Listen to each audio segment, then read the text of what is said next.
TGSRTC joint action committee Kamareddy depot ఆధ్వర్యంలో ఈ నెల మే 7వ తేదీన మొదటి డ్యూటీ నుండి జరుగు సమ్మెను జయప్రదం చేయాలని పోస్టర్ను ఆవిష్కరించడం జరిగింది. ఈ సందర్భంగా రాష్ట్ర అడిషనల్ సెక్రటరీ వెంకట్ గౌడ్ మాట్లాడుతూ ఆర్టీసీ ఉద్యోగులను ప్రభుత్వంలో విలీనం చేయాలని, ట్రేడ్ యూనియన్లపై ఆంక్షలు ఎత్తివేయాలని, గుర్తింపు సంఘం ఎన్నికలు నిర్వహించాలని, 2017 సంవత్సర వేతన సవరణ బకాయిలు చెల్లించాలని, కొత్త అలవెన్స్లు అమలు చేయాలని, రిటైర్డ్ అయిన ఉద్యోగులకు 2017 వేతన సవరణ జరిగి అన్ని బకాయిలు చెల్లించాలని, 2021-2025 వేతన సవరణ అమలు చేయాలని, ఉద్యోగ భద్రత కల్పించాలని, సిబ్బందిపై అధిక పని భారాలు తగ్గించాలని, ఎంటీడబ్ల్యూ యాక్ట్ను అమలు చేయాలని, బ్రీత్ ఎనలైజర్ టెస్ట్ కారణంగా నిరపరాధులైన డ్రైవర్లను శిక్షించరాదని, వారిని వైద్య పరీక్షలకు పంపాలని, మహాలక్ష్మి పథకం అమలు జరిగే తప్పులకు సిబ్బందిని అక్రమంగా శిక్షించరాదని అన్నారు.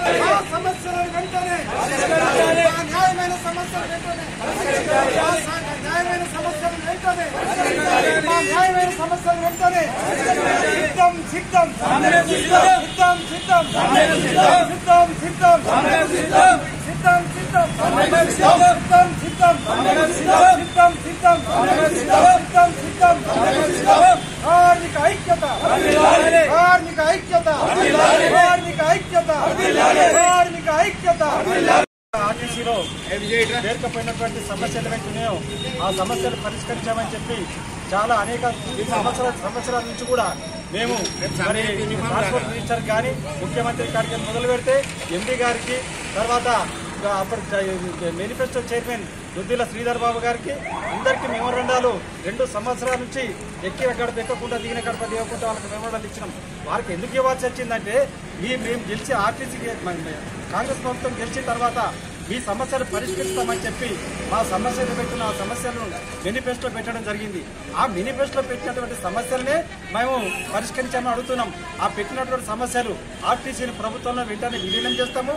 మీకు రావాల్సినటువంటి 2 పే స్కేల్ ఏవైతున్నాయో ఆ పే స్కేల్ కూడా మేము ఇంప్లిమెంట్ చేస్తాము. మరి అదేవిధంగా మీకు రావాల్సినటువంటి ఏరియాస్ ఆర్థిక పరమైనటువంటి ఏరియాస్ ఏవైతున్నాయో ఆ ఏరియాస్ కూడా మేము బకాయిలను విడుదల చేస్తామని చెప్పి మాకు స్పష్టమైన హామీ ఇస్తూ మేనిఫెస్టోలు కూడా పెట్టడం జరిగింది. ఆ మేనిఫెస్టోలో పెట్టేటువంటి అంశాలను పరిష్కరించామని చెప్పి దాదాపుగా 18 మాసాల నుంచి మేము మరి ఎక్కకుండా మరి చేస్తున్నప్పుడు కూడా ఆ సమస్య కూడా పరిష్కారం కాలేదు. మరి ఓపిక బట్టి ఖచ్చితంగా ఈ సమస్యలు పరిష్కారం కావాలని చెప్పి మరి మొన్ననే పోయిన నెల 7వ తారీఖు నాడు సమ్మె నోటీస్ 3వ సమ్మె నోటీస్ కూడా ఇవ్వడం జరిగింది. దాంట్లో సమస్యలు ఇంకా పరిష్కరించాలని చెప్పి ఈ నెల మే 7వ తారీఖు నుంచి సమ్మె చేస్తామని చెప్పి మరి అల్టిమేటం కూడా ఇవ్వడం జరిగింది. ప్రభుత్వానికి లేఖ కూడా అందించడానికి నిర్వహిస్తాం. మరి ఇంకా కాలయాపన చేస్తున్నటువంటి పరిస్థితి ఖచ్చితంగా ఆర్టీసీలో 100% సమ్మె జరగడానికి ఆస్కారం ఉంది. ఈ పెరిగినటువంటి సమస్యలు ఏవైతున్నాయో, ఈ వేధింపులు ఏవైతే ఉన్నాయో, ఈ పెరిగిన పని భారాలు ఏవైతున్నాయో ఇవన్నిటి మీద కార్మిక వర్గం అంతా కుతలాడుతున్నటువంటి పరిస్థితి డిపోలలో. మరి దాన్ని సమస్యలు పరిష్కారం కాకపోయినట్లయితే 100% 7వ తారీఖు నుంచి మరి సమ్మె జరుగుతుంది. ఈ సమ్మెకు పూర్తి బాధ్యత ఇటు మేనేజ్మెంట్ది, అటు ప్రభుత్వాలే. వీళ్ళు కావాలని చెప్పి మనం సమ్మెను నెట్టడానికి ఒక్క సమస్య కూడా మరి పిలిచి మాట్లాడి పరిష్కరిస్తామని చెప్పి మాట్లాడే దాఖలాలు లేవు. ఇప్పటి వరకు ఏవైతున్నాయో ఆర్థికపరమైన సమస్యలు, ఈ ఆర్థికేతర సమస్యలు ఏవైతున్నాయో ఆ ఆర్థికేతర సమస్యలైనా పరిష్కరించేది. ఆర్థికపరమైనటువంటి విషయాలు ఏవైతున్నాయో అవి ప్రభుత్వం చర్చిస్తారా, మీరు ఊపని మాట్లాడతారా? ఎండీ గారికి ప్రచారం చేస్తా కానీ ఎండీ గారు కూడా స్పందించి మాట్లాడే పరిస్థితి లేదు. ఖచ్చితంగా 7వ తారీఖు ఎప్పుడు వస్తుందా అని చెప్పి కార్మిక వర్గం అంతా మరి 1000 కళ్ళతో నిలుస్తూ ఉంది. 7వ తారీఖు నాడు ఖచ్చితంగా మొదటి బస్సు నుంచే బస్సులు ఆగడం మాత్రం తథ్యం.